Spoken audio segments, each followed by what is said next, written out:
Indian Home Rule by M.K. Gandhi.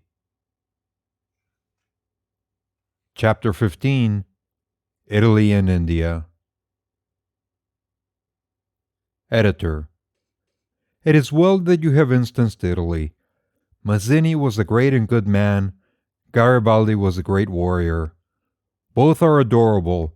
From their lives we can learn much. But the condition of Italy was different from that of India. In the first instance, the difference between Mazzini and Garibaldi is worth noting. Mazzini's ambition was not, and has not yet been realized, regarding Italy. Mazzini has shown in his writings on the duty of man that every man must learn how to rule himself.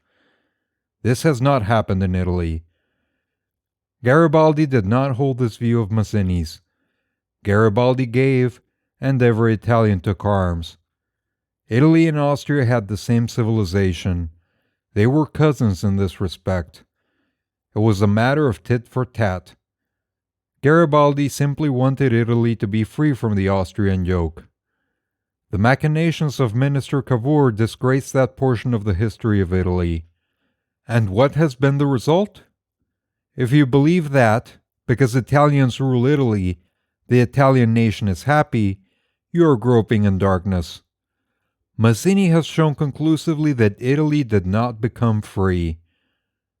Victor Emmanuel gave one meaning to the expression, Mazzini gave another.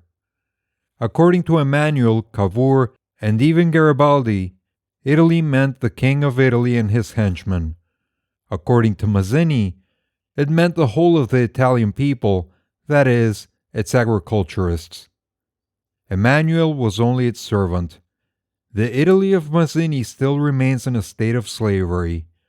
At the time of the so-called national war, it was a game of chess between two rival kings, with the people of Italy as pawns. The working classes in that land are still unhappy. They therefore indulge in assassination, rise in revolt, and rebellion on their part is always expected. What substantial gain did Italy obtain after the withdrawal of the Austrian troops? The gain was only nominal. The reforms, for the sake of which the war was supposed to have been undertaken, have not yet been granted. The conditions of the people in general still remains the same. I am sure you do not wish to reproduce such a condition in India.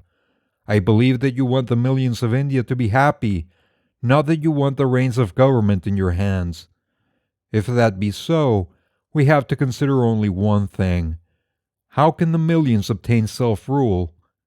You will admit that people under several Indian princes are being ground down. The latter mercilessly crush them. Their tyranny is greater than that of the English, and, if you want such tyranny in India, that we shall never agree. My patriotism does not teach me that I am to allow people to be crushed under the heel of Indian princes if only the English retire. If I have the power, I should resist the tyranny of the Indian princes just as much as that of the English. By patriotism, I mean the welfare of the whole people, and if I could secure it at the hands of the English, I should bow down my head to them. If any Englishman dedicated his life to securing the freedom of India, resisting tyranny and serving the land, I should welcome that Englishman as an Indian. Again, India can fight like Italy only when she has arms. You have not considered this problem at all. The English are splendidly armed. That does not frighten me, but it is clear that, to fit ourselves against them in arms, thousands of Indians must be armed. If such a thing be possible, how many years will it take? Moreover, to arm India on a large scale is to Europeanize it. Then her condition will be just as pitiable as that of Europe. This means, in short, that India must accept European civilization, and if that is what we want, the best thing is that we have among us those who are so well trained in that civilization. We will then fight for a few rights, we'll get what we can, and so pass our days. But the fact is that the Indian nation will not adopt arms, and it is well that it does not.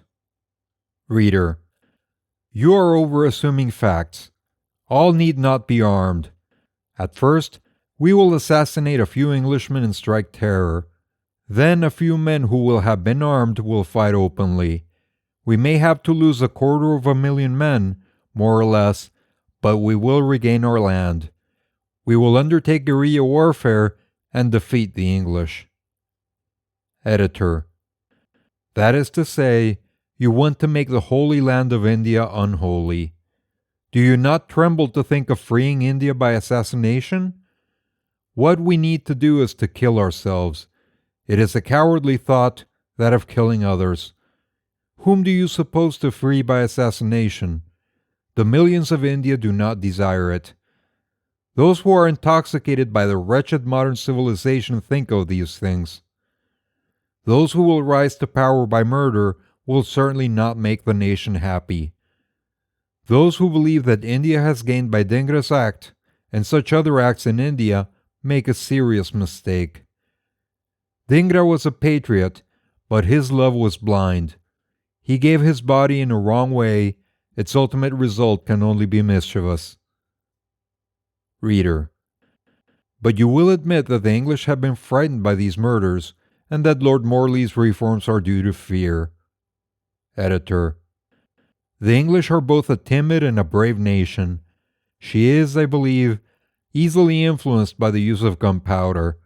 It is possible that Lord Morley has granted the reforms through fear, but what is granted under fear can be retained only so long as the fear lasts. You have reached the end of Chapter 15 of Indian Home Rule by M.K. Gandhi. Click on the links at the end of the video to go to the playlist or the next chapter if it's available. If you enjoy the content and would like to support the channel, please like and subscribe.